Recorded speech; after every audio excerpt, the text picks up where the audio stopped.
அன்புக்குரியவர்களே, கடவுள் மனிதர்கள் மீது கொள்ளக்கூடிய அன்பானது ஆசீர்வாதமாக வடிவமெடுக்கின்றது. மனிதர்கள் கடவுள் மீது கொள்ளும் அன்பானது கீழ்ப்படிதலாகவும் கடமையாகவும் வடிவமெடுக்கின்றது. இதையே முதல் வாசகத்தில் நாம் பார்க்கின்றோம். கடவுள் ஆபிரகாம் மீது கொண்ட அன்பின் காரணமாக அவரை ஒரு பெரிய இனத்திற்கு தலைவராக ஆக்குவதாகவும், அதாவது மக்கள் செல்வத்தை வழங்கப் போவதாகவும், கானான் நாடு முழுவதையும் அவருக்கு உரிமை சொத்தாக வழங்கப் போவதாகவும், அதாவது பொருட்செல்வத்தை வழங்கப் போவதாகவும் சொல்லுகிறார். அதாவது கடவுள் ஆபிரகாமுக்கு ஆசி அளிக்கின்றார். இதற்கு பதிலாக கடவுள் ஆபிரகாமிடமிருந்தும் அவரது வழித்தோன்றலிடமிருந்தும் எதிர்பார்த்ததெல்லாம், நீயும் தலைமுறை தோறும் உனக்கு பின்வரும் உன் வழிமரபினரும் என் உடன்படிக்கையை கடைபிடிக்க வேண்டும் என்பதே. ஆனால் இஸ்ரேல் மக்கள் அதை செய்தார்களா என்பது கேள்விக்குரியே. ஆசீர்வாதத்தை பெறுவதற்கு தயாராக இருந்த அவர்கள் கடவுளுக்கு கீழ்ப்படிதலை கொடுக்க தயாராக இல்லை.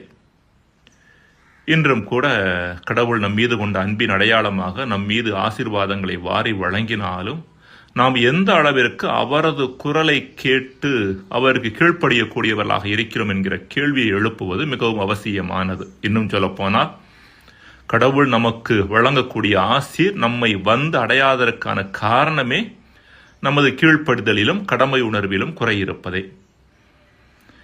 இத்தகைய கீழ்ப்படிதலிலும் கடமை உணர்விலும் நாம் நாள்தோறும் வளர்ந்து அதிகமாக இறைவனது ஆசீர்வாதத்தை பெற்றுக்கொள்ள வேண்டும் என்பதற்காக நமக்கு கொடுக்கப்பட்டிருப்பதே இறைவார்த்தை.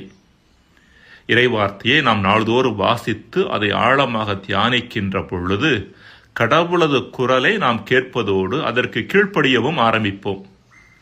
இத்தகைய கீழ்ப்படிதல் நம் அன்றாட வாழ்வில் நமது கடமைகளை சரியாகவும் செம்மையாகவும் செய்யக்கூடிய மனிதர்களாக நம்மை மாற்றுகிறது. இன்றைய நற்செய்தியில் இறைமகன் இயேசு என் வார்த்தையை கடைப்பிடிப்போர் என்றுமே சாக மாட்டார் என்று சொல்லுகின்றார்.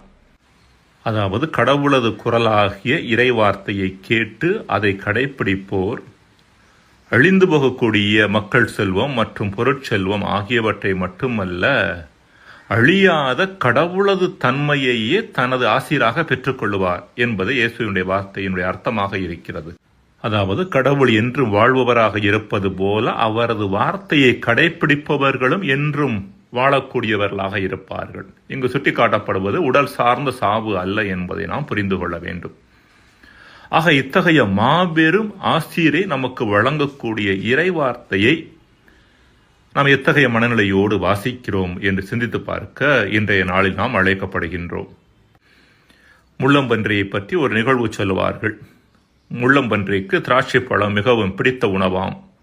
எங்காவது திராட்சை பழம் கீழே கிடப்பதை பார்த்தால் அதன் மீது புரளுமாம். தனது முள்ளில் ஒட்டிக்கொள்ளக்கூடிய ஒரு சில திராட்சைகளை மட்டும் சுமந்து கொண்டு அங்கிருந்து சென்று விடுமாம்.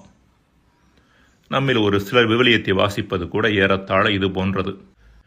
திராட்சை பழங்களின் மேலே புரளுகின்ற முள்ளம்பன்றியைப் போல இறை வார்த்தையை மேலோட்டமாக வாசிக்கின்றோம்.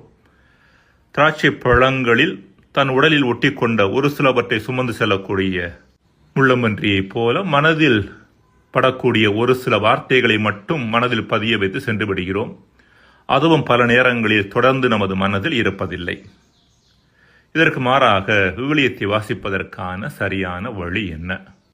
திராட்சையினுடைய முழு பலன் அதன் ரசத்தில் அடங்கி இருக்கிறது. அந்த ரசத்தை பெற வேண்டும் என்றால் திராட்சையை நாம் கசக்கி பிழிய வேண்டும். இறை வார்த்தையின் முழு பலன் அதன் இறைத்தன்மையில் அடங்கி இருக்கிறது. அந்த இறைத்தன்மையை நாம் பெற வேண்டும் என்றால் இறை வார்த்தையை கவனத்தோடு வாசிக்க வேண்டும். அது வழங்கக்கூடிய செய்திகளை நமது மூளையில் போட்டு நமது மூளையை கசக்கி பிழிய வேண்டும். ஏராளமாக சிந்திக்க வேண்டும். அதை அனுபவபூர்வமாக மாற்ற வேண்டும். அப்பொழுது இறைத்தன்மை என்ற சுவை மிகுந்த திராட்சை ரசம் நமக்கு கிடைக்கும். இது நமது வாழ்வை மாற்றக்கூடியதாக, இறைத்தன்மையை நமக்கு வழங்கி நம்மை சாகாதவர்களாக மாற்றக்கூடியவர்களாக இருந்து கொண்டே இருக்கும். மன்றாடுவோமாக.